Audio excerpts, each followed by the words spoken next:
So what's up mga guys, Chris TV, welcome back to my channel again guys. Medyo tanghali na guys, mag alas 12 na. Today is Wednesday, May 22 guys. Nasilip ko lang guys yung aking ditong balon muli. Good job talaga sila guys.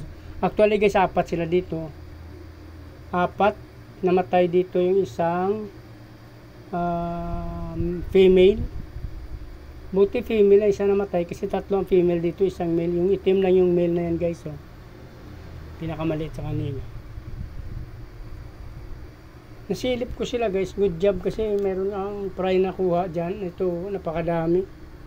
18 pieces. Assorted balon muli natin to guys. Ganda. Pangalawa na to. Pangatlo. Nakalimutan ko lang guys. Pangalawa ata.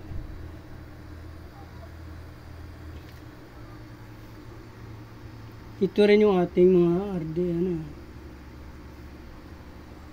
RDSS yan. Na may lahing blue dragon, parang blue dragon na, pero red dragon. Hindi ko sila masyado napansin dito guys na nanganak na pala. Buti napansin ko ngayon. So tinignan ko yung tubig nila. Kasi may nakapatong dito na ito.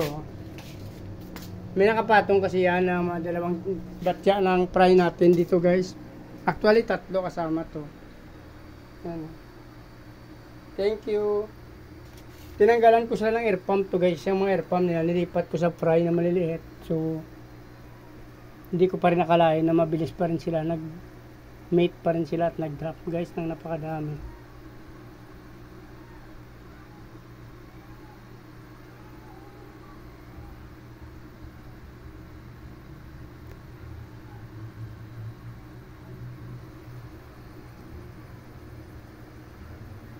Yan. Actually guys, meron pa ako dyan muli, pero hindi masyado ng anak dyan. So yun guys, naibalik na natin. Dito tayo kumuha na to guys, so yan. Wala ko pa siyang air pump, panapan ko pa siya kasi nilagay ko dun sa aking mga fry. So since nasa ilalim naman siya. So, pero mas maganda sana mayroon. Kaso lang, nawala pa tayo. Nilagyan natin ang plant dyan, pero durog na rin yung plants. Mamaya nagdagan natin ang plants ulit yan guys. Para maayos. Binalik na natin dyan guys. Ito yung kanyang fry. So hindi ko pa alam kung saan ko ilalagay ito guys. Hahanapan ko pa ito ng pwesto.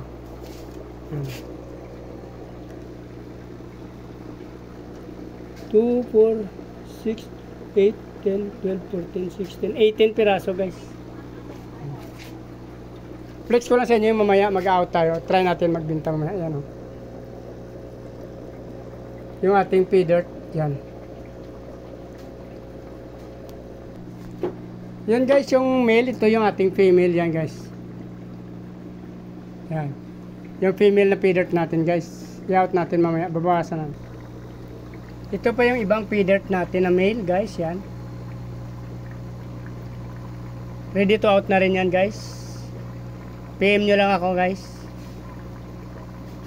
Ito yung ating feeder koi, yan. Juvenile size pa, semi-adult.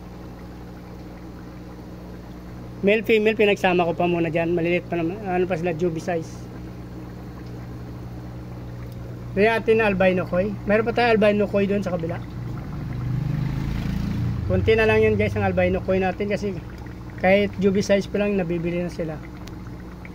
Ito naman yung ating hybrid, no? Halo-halo. Ito mas mababa lang pagkabinta natin ito kasi crossbreeding to guys. Ayun, magaganda yung mga black natin dyan, oh, kasi black Moscow talaga yan na urig. Wala pang halo yung black Moscow dyan na 3. Mababa na binta natin yan guys. May daan nyo rin tayo dyan, mas mababa. Ayan. So dito na lang muna guys. Kung nagustuhan nyo tapos ang video na to, please like, follow, subscribe sa aking YouTube channel. Sama nyo rin notification bell guys para updated kayo sa mga video na in-upload natin araw-araw. Maraming salamat sa patuloy na suporta at panonood ng aking mga video guys. Paki-follow nyo rin aking Facebook page, Chris Molino. Maraming salamat at mabuhay kayo hanggang gusto nyo. Bye bye! Yung mga fry natin. Dami.